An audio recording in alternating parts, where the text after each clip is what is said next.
Hello, everybody. I'm a practicing therapist and I'm also a doctoral student of psychology.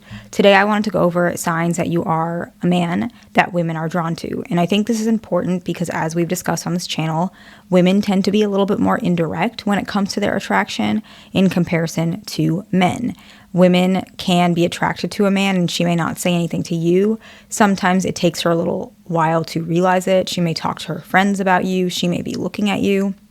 She may be sending you indirect signals, and you might miss some of these things. And so the goal of this video is to show you that you might be a guy who might fit that criteria. And then from there, you can pay more attention to the women around you to realize that maybe they are sending you these types of signals so that you can do what you need to do to perhaps initiate that relationship or at least have a conversation with her, etc. And I know a lot of you guys do not like that dynamic is a reality where women are indirect and passive and then you guys have to do more of the legwork in the beginning of the relationship. I understand that that's frustrating and I'm sorry that is the dynamic, and I understand a lot of you guys don't want to initiate. I'm not saying that you should.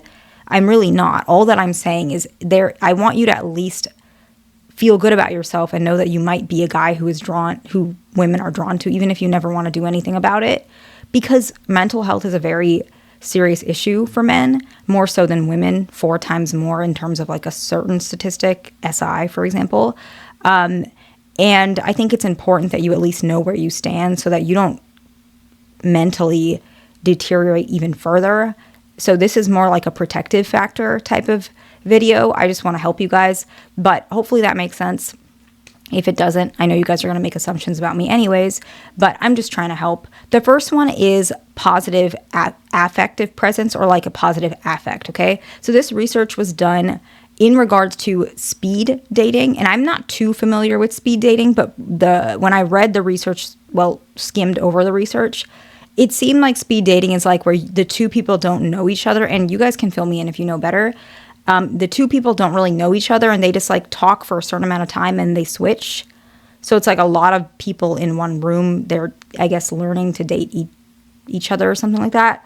Or they're getting to know each other and then at the end they may give each other their number or something like that. That's how I figured based on what I was reading. And this particular research showed that people with an affective presence, a positive affect, okay, a person who basically consistently elicits certain emotions in others, and these are positive emotions. They feel positive around this person. They actually feel good around this person. They feel more confident around this person. What ends up happening is people who give that affect who have that affect, have a greater chance of getting more of a second date interest, even more particular with men.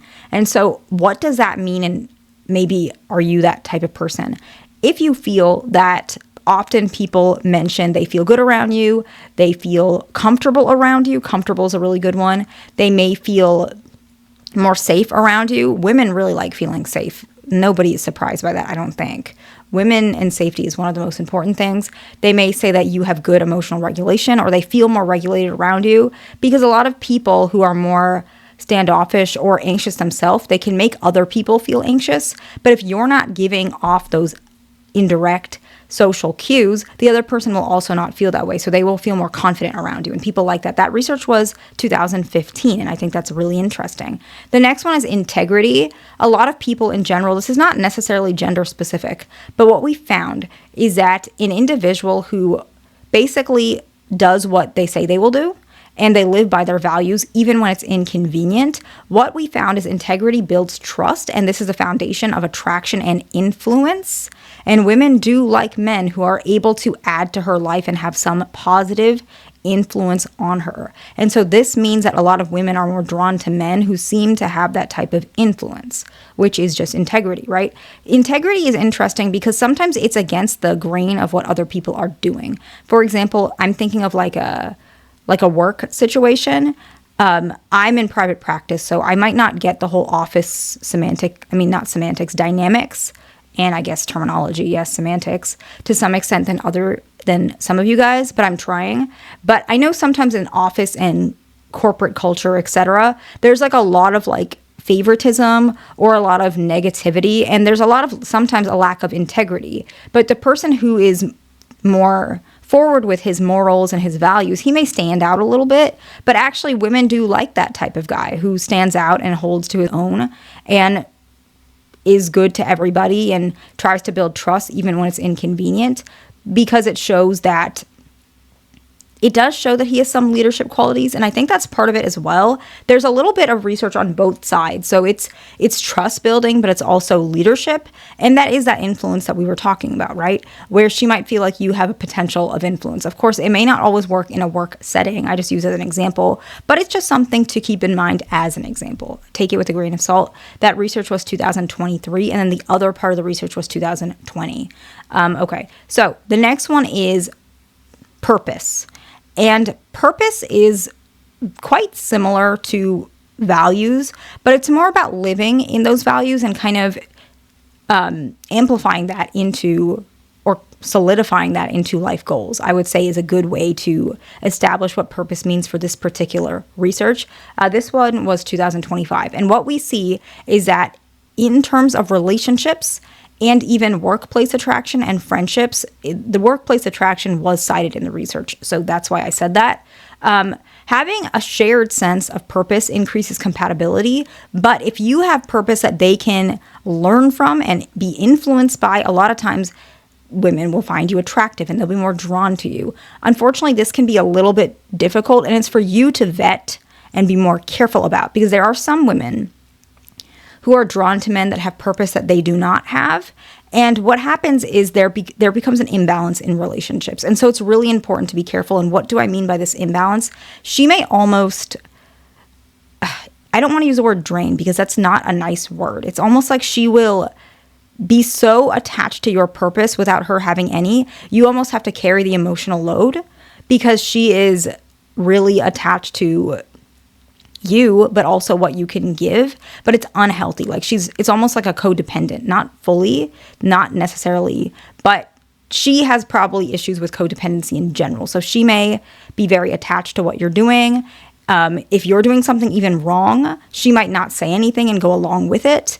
And obviously that's not the type of person you are. If you are doing something accidentally wrong, you don't mean to, maybe you hurt her feelings, she might not say any of those things. And then what happens is the relationship gets really, really imbalanced, because she becomes very anxious, sometimes overly controlling to some extent. And we're going to talk about that again. But all that I'm saying is, if you are a person who is attracting a lot of women, it's still important to vet them, because you can also attract unhealthy women.